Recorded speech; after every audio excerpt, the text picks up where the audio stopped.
My name is Laura Winter and I am actually a sports broadcaster by trade, working in rugby, motorsport, but with a specific passion for cycling. And by day I am a cyclist and I see life out on the roads through the eyes of simply a human being who rides a bike, not a bloody cyclist. Our planet has never been under so much pressure. Obesity levels are at an all-time high. And mentally, we have never been more unwell. Active travel, that's cycling and walking, could have a huge impact on these crises and a positive impact. And there's something that I am exceptionally passionate about as well.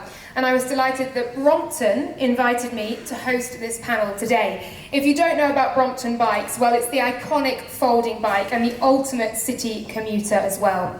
And they, alongside Brompton Bike Hire, which offer Brompton bikes to hire at a variety of stations throughout London, have launched the campaign for movement to drive change. And they are asking us all, help us save our cities before it is too late, and to burn calories and not fossil fuels.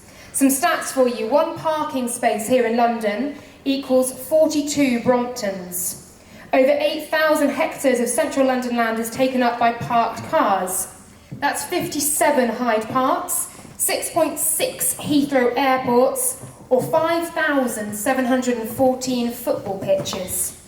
55 million people in the UK know how to ride a bike, but only 3% regularly ride a bike. This panel is going to focus on the future of mobility and land use in the cities. It's about changing the status quo, looking at how we can work together at all levels of society, that's from individual to business to government, to drive behaviour change away from private car usage to active travel in cities, and why it's important to drive this change. I touched on it earlier, the health of the nation, air quality and climate change. We also are going to look at what we can learn from single-use plastic as well to drive this change quicker.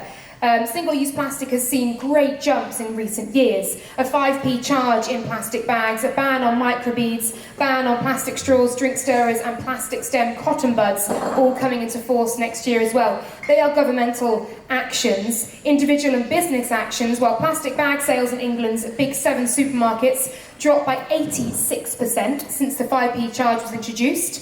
53% of UK consumers have reduced the amount of single-use plastic they use, and 42% have changed their buying habits as well, but still millions of tonnes of waste are being sent for recycling overseas. So there is work to be done, but there are improvements have been made, and we are looking to see that in our cities now. I'd like to welcome onto stage 4 brilliant, passionate speakers who are going to explain a bit more about how this is achievable. So please welcome up onto stage Dr. Rachel Aldridge, a reader in transport at the University of Westminster and director of its new Active Travel Academy. Rachel. Rachel is a specialist in active modes. She has published over 25 peer-reviewed papers on topics from infrastructure to injury risk and has received funding from organisations including UK Research Council's DFT, Transport for London and the Road Safety Trust. I'd now like to welcome Dr. Ian Walker. Ian Walker is a senior lecturer in psychology at the University of Bath. His research looks at traffic safety, particularly for active travel modes, and general environmental psychology issues such as energy and water use. And now, Julian Scriven up onto stage. Julian is the Managing Director of Brompton Bike Hire. He has a passion for public transport, sustainability, community investment and stakeholder engagement. And this has seen him lead the way in some of the most competitive sectors on the planet, driving growth and disrupting the norm. And finally, last but not least, please welcome onto stage Ashok Singh.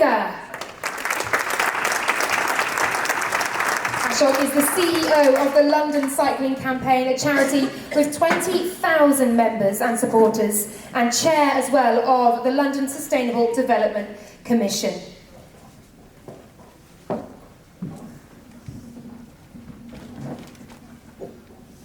think we have 4 microphones, so we may have to just share one. We will have time for questions at the end as well. But first question from me. And this is to everybody, so do jump in. We want to make this as conversational as we can. is how can we work together? It's a big one though. How can we do this? How can we work together at all levels of society, from individuals to businesses to governments, to drive behaviour change? So away from cars and into active travel. Well, that's a good one to start with, isn't it? Isn't it? I think the first thing we have to recognise is humans are, as individuals, inherently quite selfish. So we can't expect people to altruistically just switch the way they travel day to day. With that in mind, we need to find ways to make it the best way for an individual to travel. And to do that, it's going to be a combination of carrot and stick. So we're going to need to find ways to incentivise travelling via active travel for the individual, and also to make it less pleasant to travel by privately owned vehicles. And sad to say, that is going to mean increasing parking prices, removing parking places from the city, and I think we've touched on that earlier on today. But also, congestion zones. We've seen the effect it had in London, but it can be done more.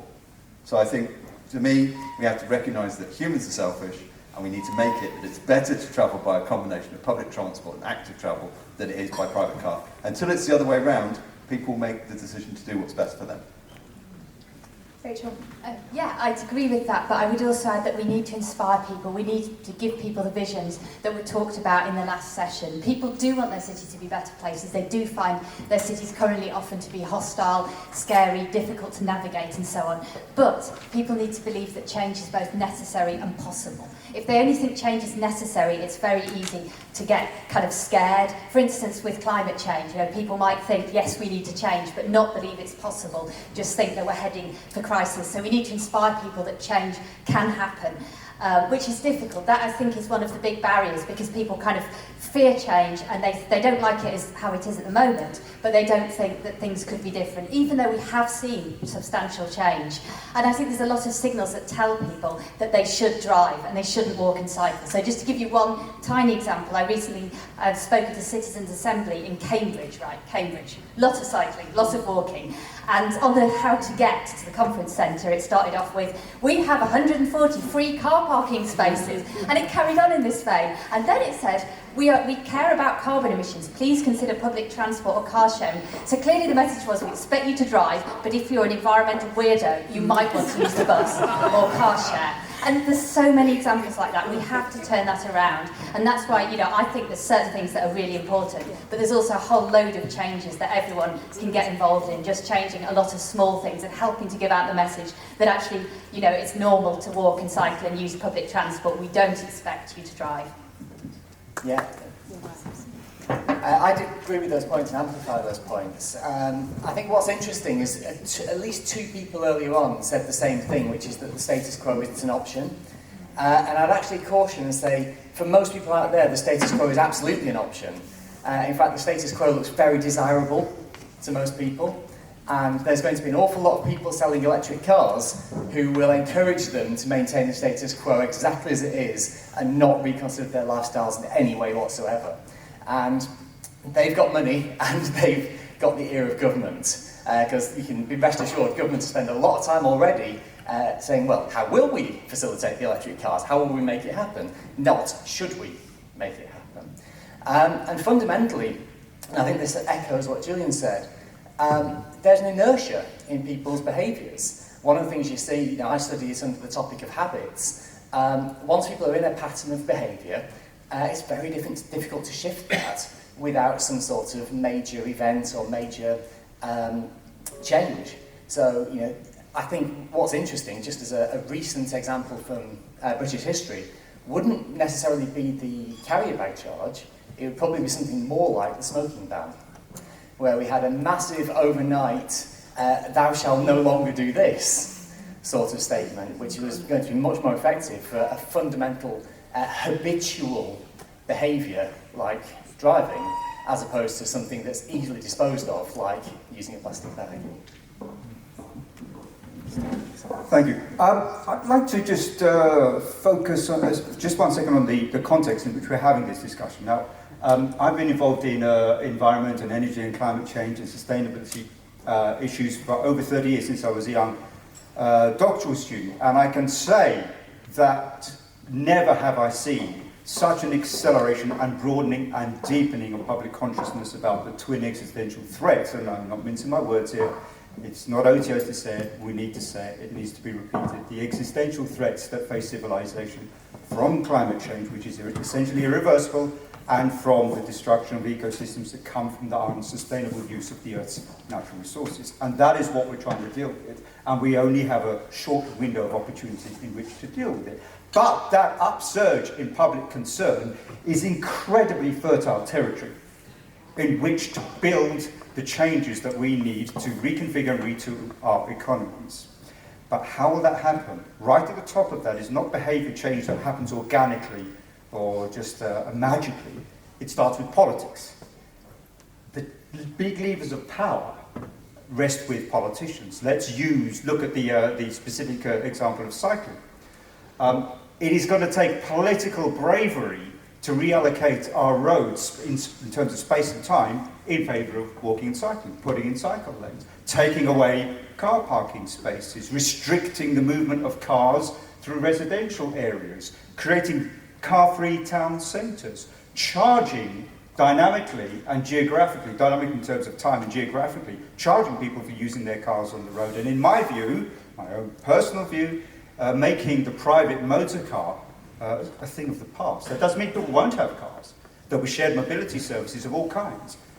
But we have to fundamentally rethink our attachment to the motor vehicle, which is a deep psychological and emotional attachment, and it's going to take political bravery to sever that link, and that takes it back to us. Because we are civil society actors, we are business people, we are academics. We have to engage our fellow citizens, capitalise on that political space that is opening up around climate change and ecosystem degradation, and create the political cover that they will need if they're going to do things that might actually risk their careers and their chances of getting re-elected. So for me, it goes back to politics, because we won't get the behaviour change that we want to see unless the political environment is right and the policy tools are in place. And that is something we as citizens have to make sure happens. That leads me very nicely on to our next question, actually. For Ian, though, we're talking about politics, about the government, but actually, as Ashok just said there, what is the individual's part in this? Because it's very easy to say, well, what difference will I make? I'm just one person. Yeah, and I think this is actually very interesting to have a psychologist and a sociologist both sat here, because I feel I should just hand this over to Rachel. Because individuals, you know, they're my business in a sense. I look at individual decision making and behaviour.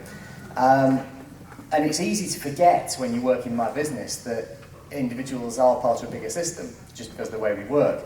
But I think actually Ashok kind of hit the nail on the head a minute ago. The critical thing is that an individual operates within a social environment. They're surrounded by their social influences. That's surrounded by physical influence, the built environment and the physical world. And that's surrounded by cultural influence, which is partly our legal system, partly our media, the films we watch and consume, and the way we see behaviours represented there. And ultimately, those are the bigger influences. And I'm actually prepared to almost take my psychologist's hat off and say that it's not really about the individual. The individual will go where the wind blows to a large extent. And if you want to put numbers on it, in fact, we've heard the number already tonight. 3% will go against where the wind blows. 97% go where the wind blows. So we just need to blow the wind in a different direction, and 97% will start doing the right thing. And Rachel, you mentioned it's also about inspiring. It's not just about policy change. It's not simply about the government. It's also about, you know, inspiration and actually making active travel aspirational for everybody. How do we raise awareness of that? I'm convinced the general public who don't cycle, that 97%, that active travel is a valid alternative to cars. Well, I think some of what Daisy and the others were talking about earlier gave us some clues in that I think trials and testing are really important, because if we think about the barrier that people think it won't be possible, nothing will change, it'll just, you know, cause problems if we try and do things differently, then actually trying to do things differently, trying to put in place temporary infrastructure, trying to create play streets and so on. And one of my heroes who inspires me in that regard is somebody called Brenda Pesh, who's an activist for Living Streets in Hackney, who's been on a mission to create create parklets and change car parking space into people space. And I saw one of her parklets rock up on a street next to mine, and suddenly there were neighbours talking, there were kids sitting on the parklet, and the street was totally different. And I just spontaneously started talking to some of these people because the atmosphere was so different. And that really gave people a taste of how things could be different and how sociable streets could be if we did a bit more to tame cars. So World Car Free Day then will be that opportunity, won't it, for people to see what it could be like? Yes, and I would have to say I would agree that once a year is really not enough. I mean, I'm inspired, for instance, by Mexico City. They have a programme, and the names are important. The name in Mexico City is Paseo Dominical, or Sunday Stroll, which is a lovely name, and it happens every Sunday, and they shut off 55 kilometres of streets. So I think, that kind of ambition once a year is a good start, but I'd like to see more.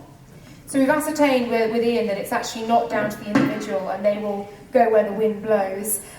So whose responsibility is this? Julian, I'm going to ask you. You obviously, Brompton Bike are at the very forefront of this campaign for a movement, a motion to create healthier, happier cities that work for everyone, equal cities that allow everyone to enjoy them. Is it private sector? Is it government? Where does the responsibility lie here? I think it would be disingenuous to say it's one or the other, but I think the one that can make the macro change will be government. Government will be stimulated by what the private sector and what the individuals say.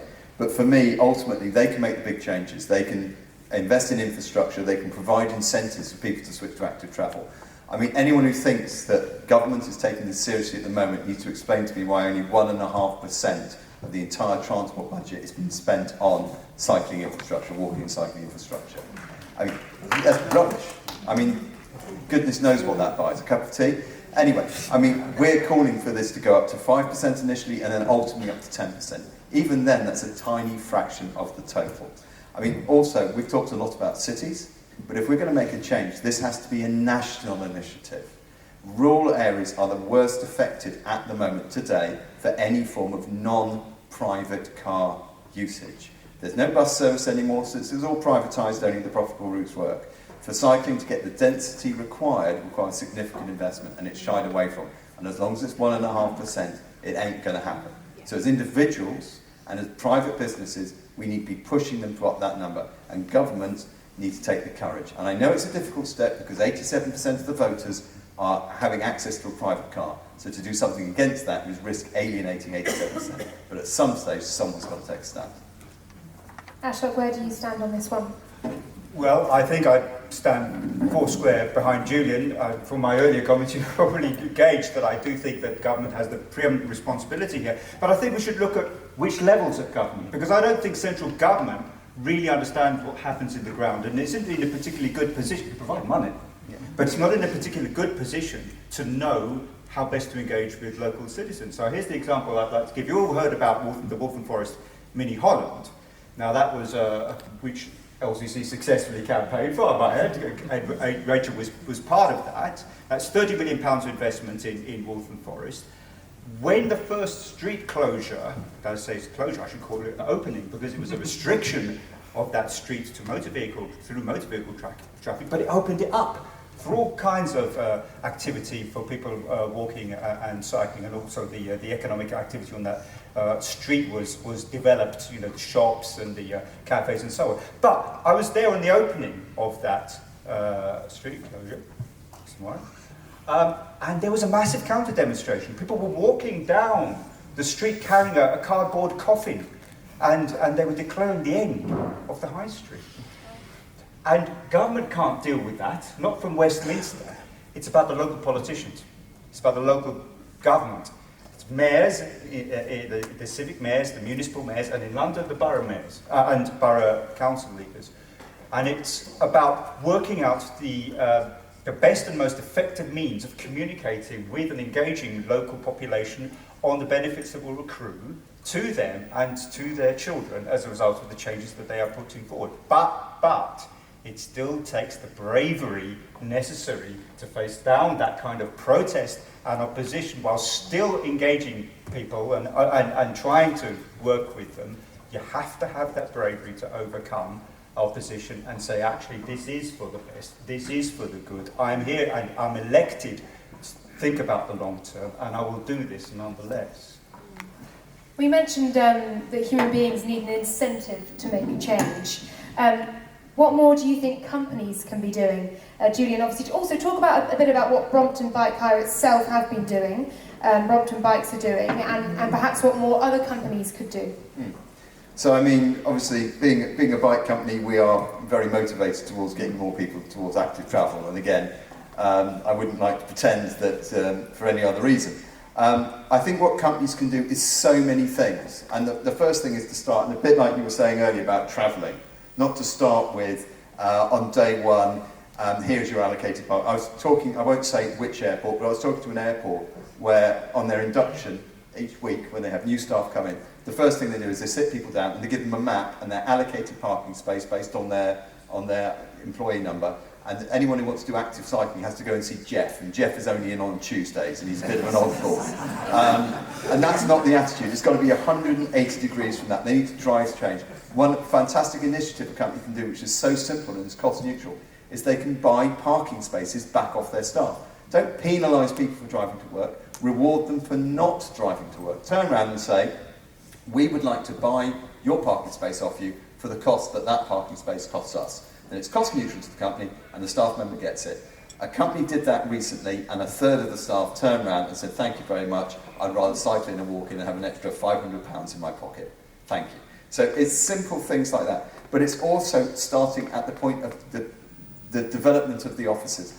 Well, I've been talking to some fantastic people here today who are really working from the principle of people coming to work on bikes and people walking to work. This is what businesses can do. Sit there and go, let's not have the bicycles stuffed down in a dank basement that smells of lycra and sweaty blokes. Let's make it a nice, welcoming place for people to come. Let's put it in the reception. Let's make it friendly and welcoming, not some tick box that says we need one bike parking space per person that comes to our office. That's the change. And Rachel, any ideas from you on what more companies can do to encourage this change that we all need to see? Well, just one angle that I'd perhaps mention is around freight and servicing, and I think there's more that companies that don't have their own fleets potentially could do around the supply chain, like getting the freight operator recognition system, ensuring that contractors have a certain level of recognition of that, say silver, ensuring that companies are using zero-emission vehicles and so on, cargo bikes ideally. So yeah, I think there could be more that could be done around the supply chain. This is obviously becoming a government priority slowly but surely, once perhaps we've got Brexit out of the way. Where do you believe the greatest impact from the government will be, or indeed should be? Rachel, again, for you. Sure, and I would obviously endorse the need to spend a lot more. If you spend 1.5%, you are basically saying this is marginal to the main business. But maybe something else, that because I teach transport planners, and I think it's really important that the professionals who are going into the transport sector see that active travel is an important area that is worth investing their skills in, where they'll have long-term jobs, and not something where they will be, the cycling officer in the corner who has a one-year contract and doesn't get paid very much and is always having to look for a new job. It's important that we have good jobs. It's important that people feel that their skills are valued, and that that is the mainstream. That really, if you're not interested in walking and cycling, then you should be at the margins of that. I would also say that the way we allocate funding is also really important. That we need to spend more, but we need to spend it better as well. We shouldn't be allocating short term. Here's another funding round for 2 years, and then the people, again, it links to the staff. People will be out of a job. They'll have to look for something else. There should be long term,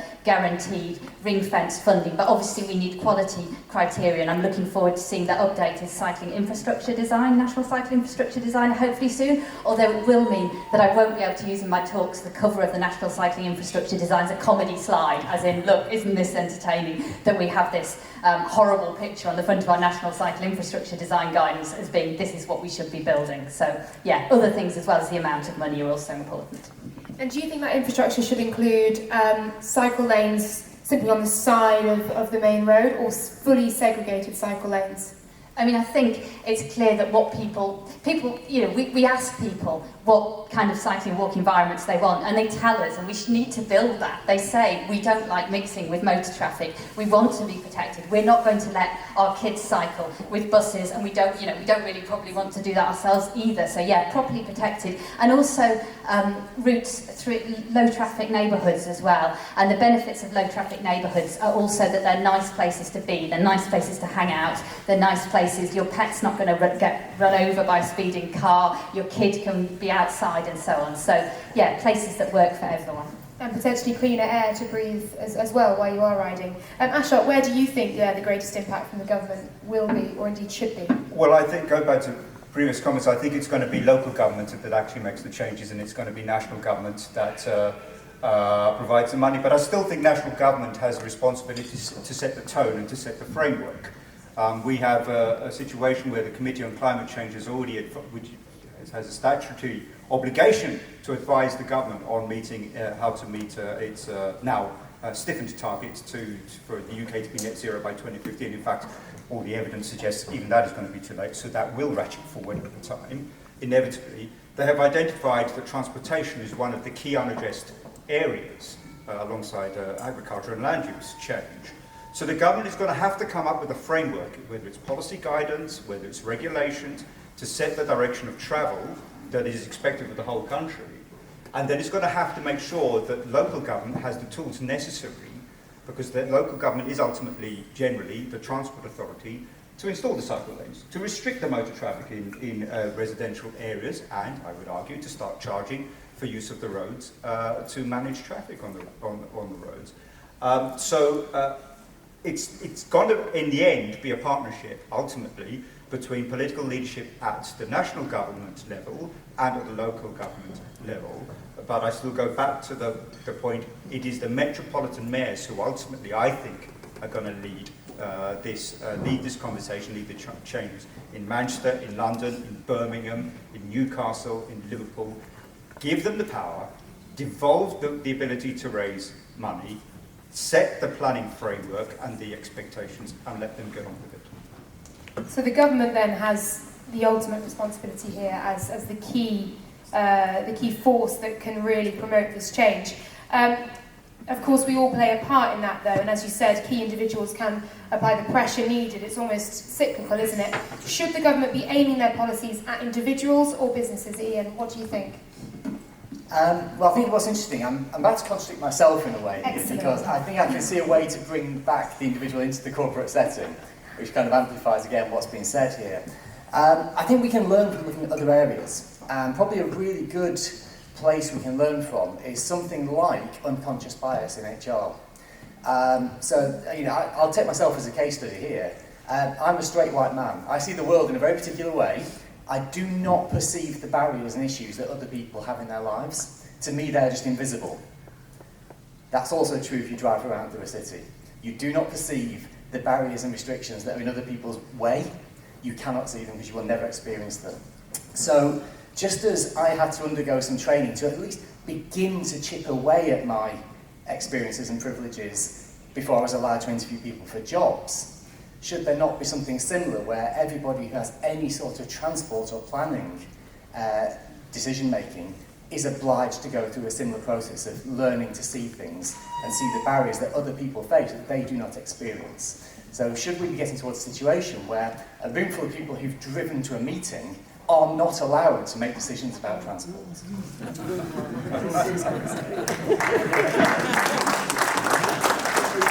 I've got a similar idea to this, actually, that it starts with driving lessons and driving tests, and that cycling education needs to be fully integrated into that.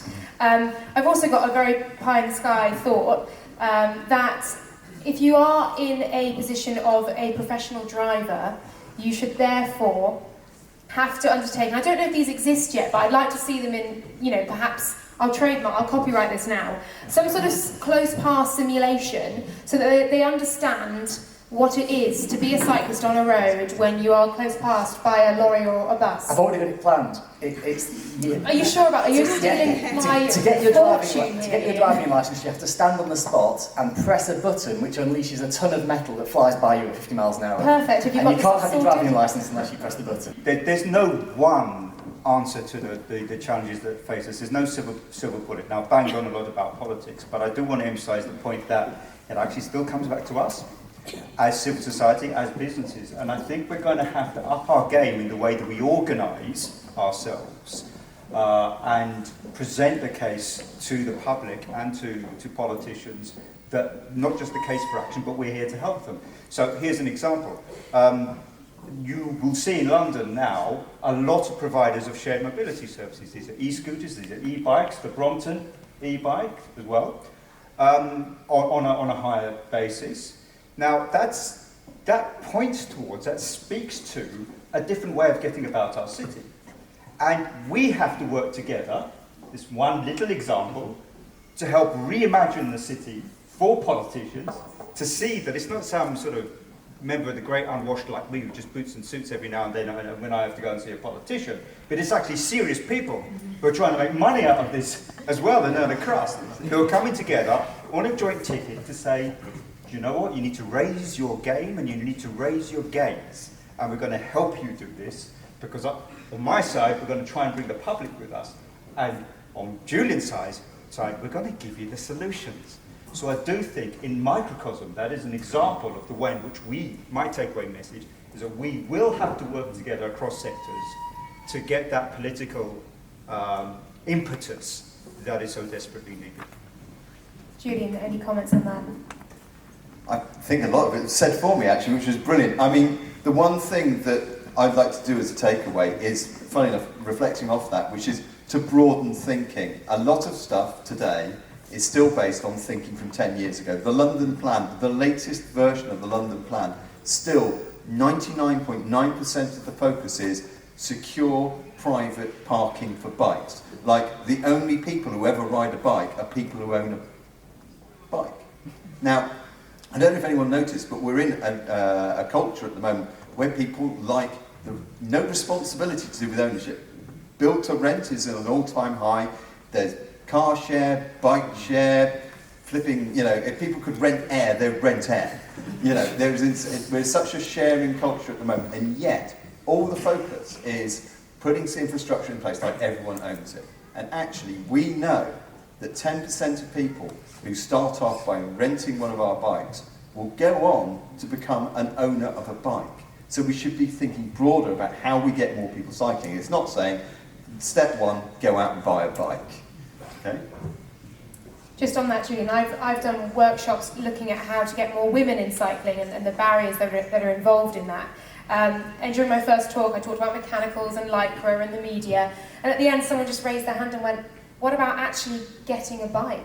That is the key barrier to cycling. So you're right, that actually, you almost need to start, -1 before we even get to 0 here. Totally. Yeah. I'm going to suggest, as a slightly optimistic finishing point, everybody wants change, they just don't realise it. And I'll give you a couple of things that would support that. The first is, if I was trying to advocate to a local authority or to a councillor that they need change, I can actually make a completely coherent argument against the status quo to either a right-wing or a left-wing person. If they're left-wing, I will point out the social inequalities that we have at the moment, how air pollution is essentially a thing visited from the rich on the poor and so on, that poorer people are forced to buy and run cars using their precious little limited income. I was speaking to a right-wing politician, I might point out how people driving through cities are essentially freeloading, refusing to pay the market rate, sponging off the state and so on. But also the public ones. We did a big national opinion poll quite recently, where we secretly gave people either one version of the questions or the others. So you either got a set of questions about driving, or you got a set where a couple of words have been changed to make it about something else.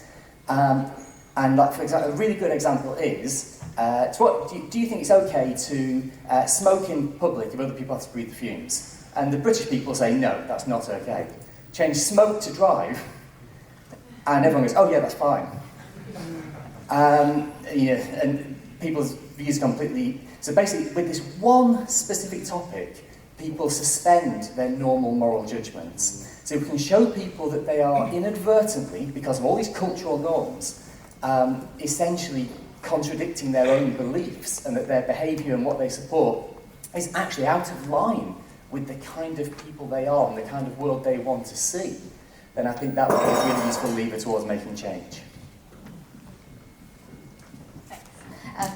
Yeah, I mean, I'm very aware that there's a lot of people in the room who've done an awful lot for active travel, and I want to say, you know, we have achieved a lot, we have made change. There's obviously a lot more that needs to change, but I've been researching this area for around 10 years now, and that's the thing that keeps me going, is the fact that I have seen things get better. I have seen change happen. I have seen, you know, the consensus start to shift. I've seen with a recent piece of research that there are, in outer London for instance, a substantial minority of people who do question the car, and those people are starting to come out of the woodwork. And we have, you know, for instance, in 2013, I remember seeing the Mayor's Vision for Cycling published with that picture of the cycle track down the embankment, and I looked at it and I thought, oh, that looks lovely, but it's never going to happen. And then thanks to, you know, thousands of people really all doing different things, I cycled down that cycle track when it was, well, even actually before it had quite been completed. But anyway, now I cycle down it and I often sort of want to cry really. It makes me feel really emotional, because I remember thinking we won't get there, and thanks to all those people, we have got there. And there's a long way still to go, but we have seen change happen. And I think the fact that, for instance,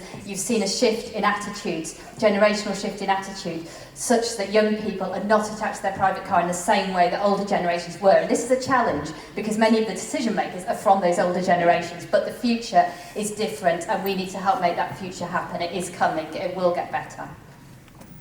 Thank you very much. And we'd now like to open questions to the floor, if anyone has any. There's a lot. Yes, lady here in the front row. Do we need a microphone? Oh, thank you so much. Thank you. That was absolutely fantastic. I'm Audrey de Nazel from Imperial College, and really loved hearing all of you. Always very inspiring. Just wanted to expand a little bit, if you could expand a little bit on how to make politicians bold. I agree that's the one thing that really needs to happen, and I'm thinking particularly of Anne Hidalgo in Paris, who has made some very bold decisions. She might very well lose her election. So how do you convince politicians to, despite that fact, the reality that they might lose election, that they will have, because they will have people, the rich and powerful, who will be writing to the newspapers, the media, that will have their word out there. And even if people love the changes, the few powerful people are going to be the ones that are going to be out trying to tell everybody else that that was the wrong thing to do. All of you. I'll give it a quick go. 2 examples. Now, Rachel mentioned the cycle superhighway along the embankment. Now, in 2012, Rachel and I were both part of the London Cycle campaign that was called Love London Go Dutch. And we wouldn't have got that infrastructure in London had we not persuaded the then mayoral candidates just before the election to commit to ditching the whole blue paint. Do you remember blue paint? Who remembers blue paint? I mean, there's still some of it out there. But the whole idea is you slap down some blue paint and then people can cycle on it and then they'll be safe. And we said that was wrong. And the way we got all of the mayoral candidates to change their mind and commit to a set of specific demands that I won't go through, to adopt Dutch-style approaches to cycling infrastructure, was to play the politics of the election. So I remember the night before, we had a huge ride of about 10,000 people on the Saturday before the mayoral election in 2012. And on the night before, I was in direct liaison with one of the candidates' office, and I won't say which one, to say to them, everybody else is committed to our agenda, you don't get to be at the front of that ride, where all the cameras are, unless you commit to that agenda too. And in the red hot heat of political battle, with everybody looking for that last 1 or 2%, because it was pretty close, we managed to reel them all in. So that's one example. I'm not saying it's the only way you do it, but that's one example. A different example is, again with the embankment cycle superhighway, when it was under threat from the Canary Wharf group. The Canary Wharf group wanted it axed. I won't go into the reasons why. It needed political bravery to follow through with the plans and create that superhighway. Now, we as campaign groups have done as much as we could to try and buttress political support. We were up against the Canary Wharf group. What turned it around? Well, it was a bunch of businesses pulled together by cycling activists who work in the city, who developed an organisation called Cycling Works, who then mobilised together to lobby the Mayor Boris Johnson, to say, don't listen to Canary Wharf Group, we want this, our people want this. So when Boris was wavering, at that particular point, it was business that came up in and stiffened his resolve. There's no one way to achieve political boldness. We just have to adopt all of the different ranges of action that are available to us, but it will involve all of us, those of us explicitly involved in small p political campaigning, but those of us also involved in business, and business has an incredibly important voice. And I don't wish to miss out other sectors too, who will speak for themselves, but it's no one answer. I wish I could give such a clear-cut, inspiring story. My experience is somewhat more diffuse, but more at a local level. And what I have found is actually hidden away in the dark corners of politics are secret cyclists. People who actually genuinely, sincerely believe in active travel. And what they often need is to be given the ammunition to fight what they already believe in. It's providing the data, it's providing the academic backing. It's showing that businesses are behind it, and actually it will be financially positive for the region to do it.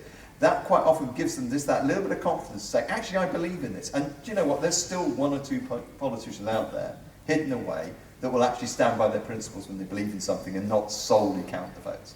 They're few and far between, but they are out there. And we can support them, and if we find them, we should get behind them, because then we give them the confidence to stand out. And I can see limited examples at local levels where that's happened today. And I'm seeing rental schemes and share schemes being put in despite the, should we say, the ill-informed majority pushing back against it. Just very quickly, I mean, I do have a lot of sympathy for local councillors. I think it's a difficult job. I think if you do it well, it's badly remunerated and it's long hours. And I think we don't shouldn't necessarily expect that people, even the portfolio holder, has a good understanding of active travel. So sometimes it is helping people understand, helping them network with councillors, portfolio holders who do understand. And I think there's been good examples from Waltham Forest, for instance, of just sort of showing them what it is like to maybe taking them on a bike ride, or maybe taking them on a walk, to show how inaccessible the walking environment can be as well. So just actually explaining it to them, because they may not have realised. Thank you. Any more questions? We've got one here in the front. Hi, I'm Nicola Marshall from Cycling UK, so we're obviously behind everything that you've been talking about today. I'm really glad you thought about virtual reality films, so we've got 2 virtual reality films which show what it's like to be both close past and car-doored, and we're rolling them out in driving schools, because as you say, we really want to get to kids early. What do the panel think about changing behaviour of drivers? Because actually the research is really clear, it's about confidence, and that's why a lot of people don't cycle. So what are your thoughts about how we can help drivers to understand cyclists more? Well, okay. So, Bicycle Association. Well, those virtual reality films that Cycling UK produce are wonderful. Do have a look at. We enjoy working closely with Cycling UK. The Bicycle Association, for some time, the industry body, has been calling for mandatory cycle training as part of the driving test. So. And in the Netherlands, I do believe, if I remember this correctly, that there is some, Rachel, you know better than me, I think there is something it's much better in the Netherlands in terms of what they educate people in respect of their duties and obligations towards cyclists are. But the thing is also in the Netherlands, you're on the road from a very young age. 80% of all people are already are cycling anyway. So what you find in the Netherlands is that there's this positive reinforcement. The more people who are cycling, the more people who are drivers who are also cyclists. And as you increase the number of people who are cycling, such as we're seeing in the middle... in the middle of that's telling me to shut up, isn't it? That's when you promote cycling too much. What are you talking about? Okay, do I keep going? Yeah. All right, I keep going. Yeah. So I think it's going to be both of those two things. It's going to be trying to make sure that people understand what it's like when you are when you're at the thick edge of a close pass. But also, I think it will get better as more and more people cycle who also drive and then come to appreciate what they're experiencing. Any more I'll answers? I'll keep it very short. I was lucky enough to spend 10 years living in Amsterdam, and my son was actually born there, and sure enough he was on a bike before he was 2 years old, cycling on his own. He was on the front of my bike as soon as his head was strong enough. But there's a simple thing. He was sat on the front of the handlebars, he loved it. There's a very simple rule in the Netherlands that makes all the difference, and it's one thing. It is cyclists first. When there's any dispute, any doubt in terms of an accident, the assumption is the cyclist was right before it was wrong. I stupidly tried to drive in Amsterdam for the first 6 months there. By the time I stopped, when I was at the set of traffic lights, before I pulled away, I checked left and right, even though it was my green light. I even looked up just in case the cyclist was throwing themselves out of a window. You know, you just cycled as if the whole time the cyclists were made out of grenades. If we had that philosophy here, we'd have a very different experience. It's the same in France and Spain, isn't it? Which is why they're such mecca for the professionals. Ian? And in fact, I mean, in some ways that comes back to the answer to the question about blind people, that if you go to parts of France, I've got a great photo from Strasbourg, it's 1, 2, 3, pedestrians, cyclists, motorists. There's a straightforward hierarchy, and the cyclists have a similar responsibility to the pedestrians that the motorists have to both groups, and we can potentially get things in like that. I think, in terms of this question of how we get people to deal with it, I think it is useful to distinguish, and again I'll keep this brief, it's useful to distinguish different ways that drivers cause a problem. So if you're a traffic psychologist like me, we often use this thing called the driver behaviour questionnaire, which is rooted in some old research on how things go wrong, and it distinguishes different categories of things going wrong in a car. And most fundamentally, there's a distinction between errors and lapses, which is where you maybe don't quite pay attention or you make a mistake of judgment, versus violations, which is where you do something wrong deliberately.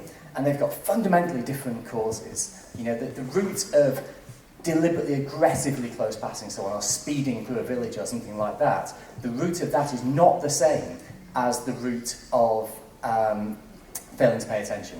And yet we tend to treat them as the same thing, and we tend to say, well, surely the right poster will just fix all of this. So we probably need to get a bit more in depth into what's causing the problems and find the solutions better by addressing the different roots of what goes on. It's like when you're close past, but incredibly slowly and carefully, but it's half a metre away from you, and you're like, that's lovely, you're driving really slowly, but you're still so close, but it's not aggression, it's perhaps naivety, ignorance to an extent. Absolutely, yeah. Rachel, any comments? I suppose just in sending messages to drivers also we do need to think about the role of enforcement and the role of the law, and I think we do, you know, it's the way that we have that driving offences are not real crimes. They're not, you know, he doesn't even have a speeding ticket, that kind of thing. And I think if we did more, rather than, you know, even people don't get justice when something terrible happens, but rather than waiting till something terrible happens, we should be doing more to take people's licence away if they're driving badly. And the number of cases in which there are exceptions and people get to drive around with ridiculous amounts of points, it just sends a message that you can behave badly on the roads and it's fine. It's not treated the same way that, you know, behaving badly going out, you know, in a bar or something will be treated, and yet it kills many, many people. And again, sorry just to jump in there, but again, it'd be one of those things where if you put it to people in the right way, they would see the problem. So if you phrase, because at the moment, as Rachel says, if you get dozens and dozens of speeding points, you can escape justice by just saying it'll be inconvenient to be punished. Now, if you put that to the public and said, do you think people who commit crimes should escape punishment if it's inconvenient to be punished? You'd get 99% of the population saying no. So again, people's behaviour and what they accept is out of kilter on this one thing, and we just need to deal with that cultural blind spot that we have. Thank you very much. I'm really sorry that's all the time we have for questions. Obviously this is such a hot topic and there's so much to say. But these four will be about, no, Ian's running off. Sorry, Ian's running off. But Rachel, Gillian and Ash will be around for you guys to ask your questions, any burning questions you may still have. But a big thank you from me and a big thank you from our four and to you as well.